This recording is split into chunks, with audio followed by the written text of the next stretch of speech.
Di pwedeng hanggang dito lang ako. Ikaw ba? Ano bang pangarap mong maging? Ano pa ba yung mga lugar na gusto mong marating?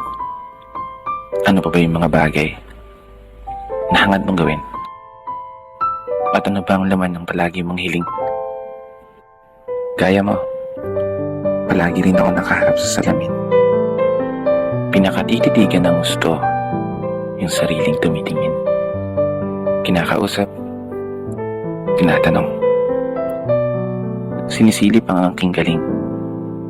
Baka sakaling biglang magising yung ako na gusto kong maging. Yung ako na may malayo ng narating. Yung ako na malaya ng bilhin ang kahit anong gusto. Sariling bahay, sariling sasakyan, sariling negosyo. Isang ako sa katauhan ng isang tagumpay na tao. Isang ako na tumama sa loto. Hindi naman tumataya. Pero seryoso, sarap siguro ng buhay natin, no?